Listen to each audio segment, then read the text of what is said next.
নমস্কার শ্রোতা বন্ধুরা, কেমন আছেন আপনারা? আশা করি ভালো আছেন। শ্রোতা বন্ধুরা, আমি আবারও চলে এসেছি রাষ্ট্রবিজ্ঞানের একটা নতুন টপিক নিয়ে আলোচনা করতে। আশা করি আপনারা এতে উপকৃত হবেন। শ্রোতা বন্ধুরা, আমি খুব ধীরে ধীরে বিষয়টা নিয়ে আলোচনা করব। আপনারা আমার এই আলোচনা খাতায় লিখেও নিতে পারবেন। তাহলে আলোচনা শুরু করা যাক। আজকের বিষয় হল ঐতিহাসিক মতবাদ।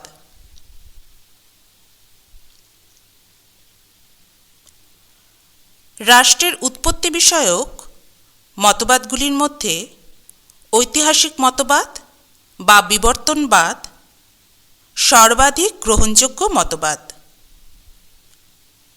এই মতবাদ কোনো কাল্পনিক ধ্যান ধারণার উপর প্রতিষ্ঠিত নয়।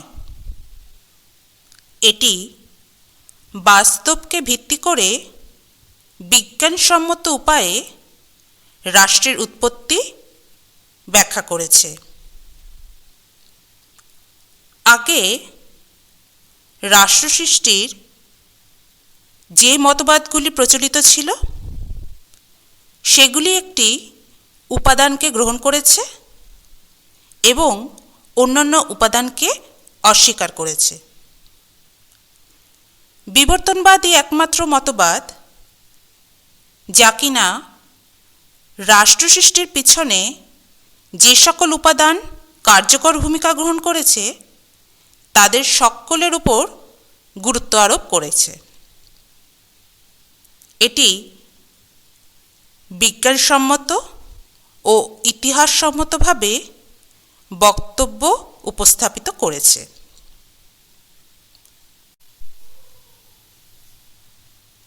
অধ্যাপক গার্নারের মতানুসারে রাষ্ট্র ঈশ্বরসৃষ্ট বস্তু নয়, পাশবিক শক্তির ফলও নয় এবং চুক্তির দ্বারাও রাষ্ট্রের উৎপত্তি হয়নি। আবার পরিবার সম্প্রসারিত হয়েও রাষ্ট্র গঠিত হয়নি। বার্জেসের মতে রাষ্ট্র হল মানব সমাজের বিরতিহীন ক্রমবিকাশের ফল। বিবর্তনবাদ মনে করে যে মানব সমাজে বিভিন্ন উপাদানের জটিল সংমিশ্রণের দ্বারা নানা পর্যায়ের ভিতর দিয়ে এবং অবিরাম পরিবর্তন ও বিবর্তনের মধ্যে দিয়ে রাষ্ট্র গড়ে উঠেছে। অর্থাৎ রাষ্ট্র হল মানব সমাজের বিরতিহীন ক্রমবিকাশের ফল। বিবর্তনবাদ অনুসারে সমাজ বিবর্তনের বিভিন্ন পর্যায়ে যে উপাদানগুলি মিশ্রিত থেকে রাষ্ট্রের সৃষ্টি করেছে সেগুলি হল রক্তের সম্পর্ক, ধর্ম, বল প্রয়োগ, অর্থনৈতিক চেতনা এবং সবশেষে রাজনৈতিক চেতনা। আমি পরপর ব্যাখ্যাতে আসছি বন্ধুরা।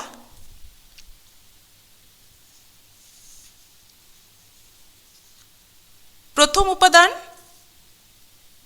রক্তের সম্পর্ক। মানুষ সামাজিক জীব।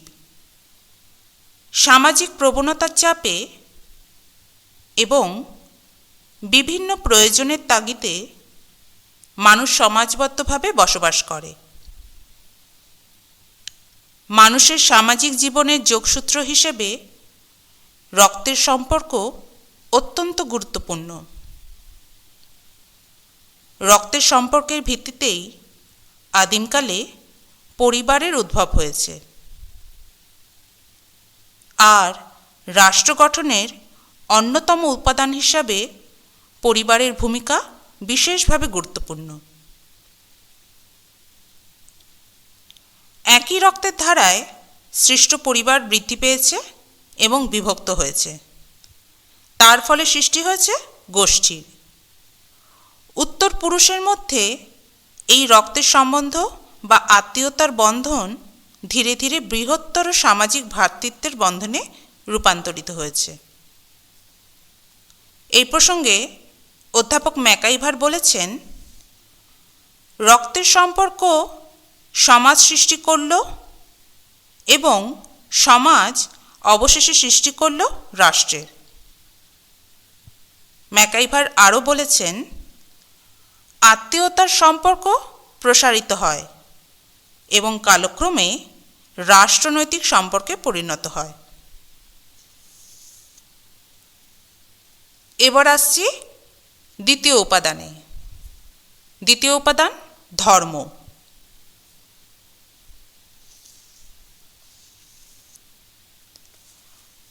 জনসংখ্যা বৃদ্ধি পাওয়ার ফলে গোষ্ঠী জীবন ক্রমশ ব্যাপক ও জটিল রূপ ধারণ করল। সেই সময় রক্তের সম্পর্কের বন্ধন ক্রমশ শিথিল হতে লাগল। এই অবস্থায় ধর্মই মানুষকে এক নতুন বন্ধনে আবদ্ধ ও একত্রিত করেছে।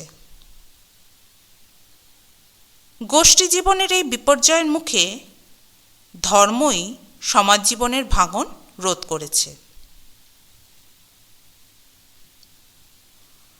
উইলসনের মতানুসারে ধর্ম ছিল রক্তের বন্ধনের প্রতীক ও চিহ্ন,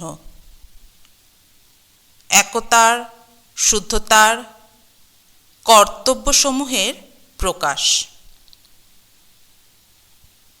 প্রাচীন সমাজের আদিম মানুষ প্রথমে প্রকৃতি পূজা এবং তারপর পূর্বপুরুষদের পূজা ধর্মাচরণ হিসাবে গ্রহণ করেছে।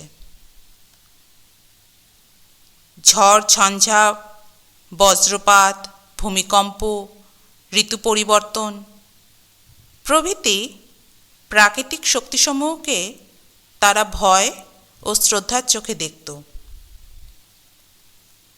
কালক্রমে আদিম মানুষ পূর্বপুরুষদেরও পূজা শুরু করে, আর এই পূর্বপুরুষদের সন্তুষ্ট করার ব্যাপারে তারা গোষ্ঠীর প্রধান ব্যক্তিদের উপরেই বেশি আস্থা রাখত।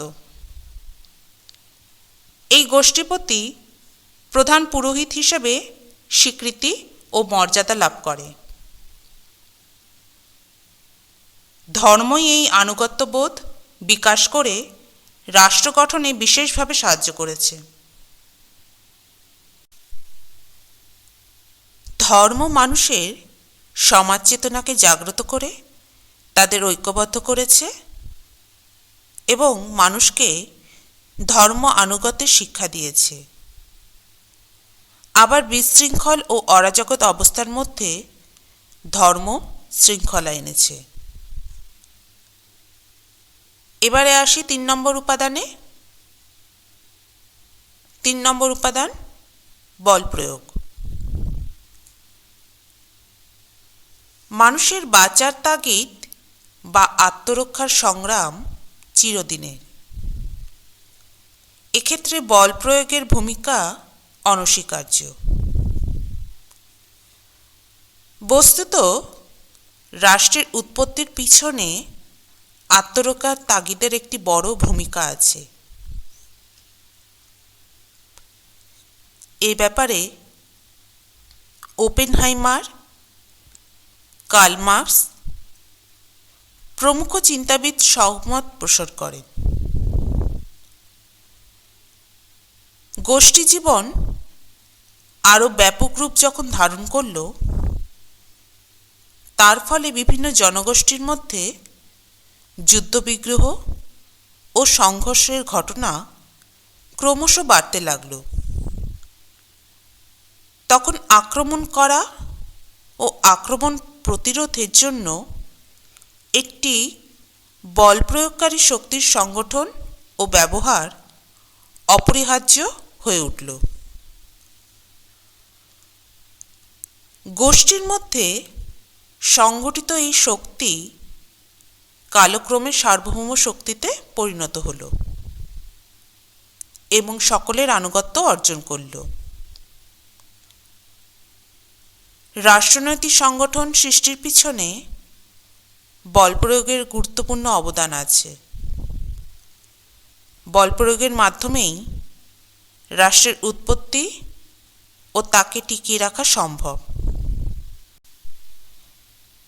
এবারে আসি চতুর্থ উপাদানে, অর্থনৈতিক চেতনা।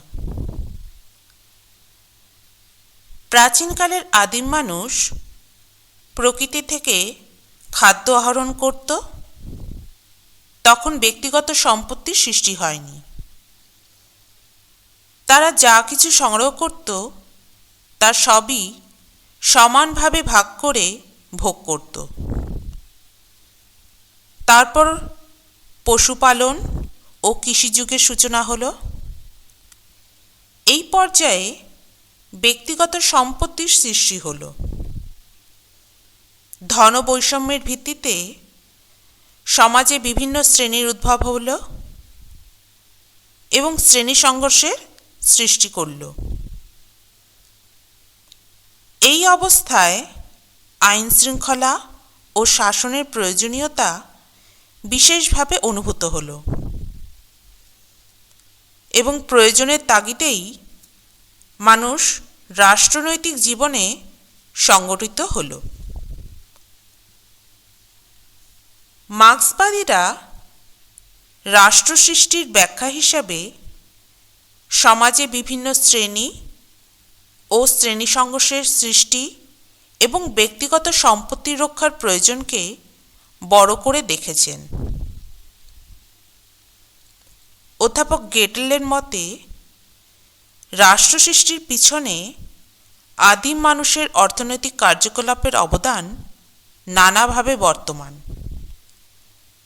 তাই রাষ্ট্রের উৎপত্তির পিছনে অর্থনীতির যে একটি বড় ভূমিকা আছে তা অনস্বীকার্য। শেষ উপাদান, রাজনৈতিক চেতনা। অর্থনৈতিক চেতনার সঙ্গে সঙ্গে মানব সমাজে রাজনৈতিক চেতনার উন্মেষ ঘটেছে। প্রাচীনকালে রক্তের সম্পর্ক ও ধর্মভয় আদিম মানুষের অন্ধ আনুগত্যের সৃষ্টি করেছিল। গোষ্ঠী জীবন অতিক্রম করে মানব সমাজ কালক্রমে বিভিন্ন উপজাতিতে বিভক্ত হয়েছে। তখন বিভিন্ন উপজাতির মধ্যে সংঘর্ষ লেগেই থাকত।